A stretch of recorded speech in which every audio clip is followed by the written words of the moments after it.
দেখতে সুন্দর হয়েছে, বাড়িঘর সুন্দর, বাড়িঘর সুন্দর বানাইছি, কিন্তু আমাদের মসজিদ ঘর অনেক দুর্বল হয়ে আছে, ঠিক না নাই? আল্লাহ নবী সাল্লাল্লাহু আলাইহি ওয়াসাল্লাম বলেছেন, মান বানা লিল্লাহি মাসজিদা বানাল্লাহু লাহু বাইতাও ফিল জান্নাহ। জোরে জোরে বলা যাবে কি সুবহানাল্লাহ? জোরে বলে সুবহানাল্লাহ।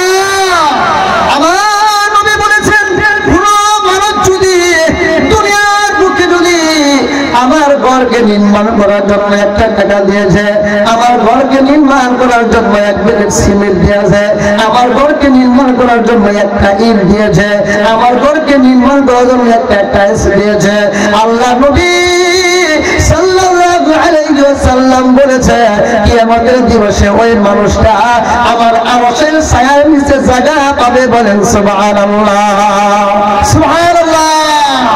সেই জন্য আমি আপনাদের কাছে বলতে চাই, ও আমার যুবক ভাইরা, বৃদ্ধ বাবাজিরা, আমাদের সবারই মসজিদের দরকার আছে না নাই?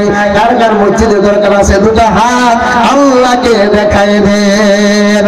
লিল্লাহি তাকবীর, লিল্লাহি তাকবীর।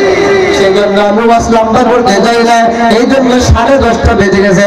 আপনাদের এখানকার নিয়ম হলো 11 লাগে মাহফিল শেষ করা, আর সারাদিন ওয়াজ করতে করতে যদি ফজরের নামাজে মুসল্লি না হয়, আল্লাহ রাব্বুল আলামিন এই জিহ্বায় ধরে আপনার জাহান্নামে গেছে দিয়ে গেলে বলবে, ওই রকম ওয়াজের দরকার নাই, তোমরা সবাই এক রশি লাগাইয়া জাহান্নামের মধ্যে চলে যাও, ঠিক কিনা নাই?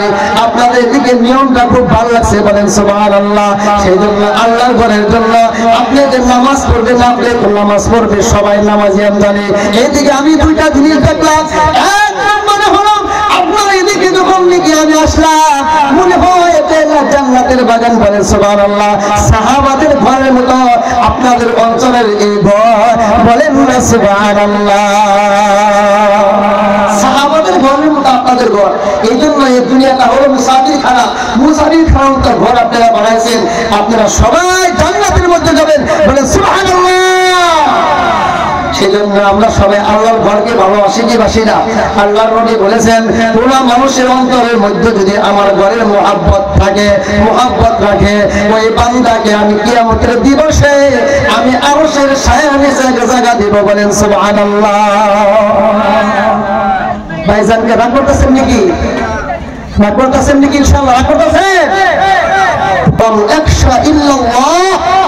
যে আল্লাহকে ভালোবাসে, সে আল্লাহর ঘরকে সুন্দর বানায়, আল্লাহর ঘরকে কি করে? আবাদ করে। বলে সুবহানাল্লাহ। আমরা সবাই তো আল্লাহর খাঁটি বান্দা, ঠিক কিনা নাই? সেজন্য একটা করে টাইলস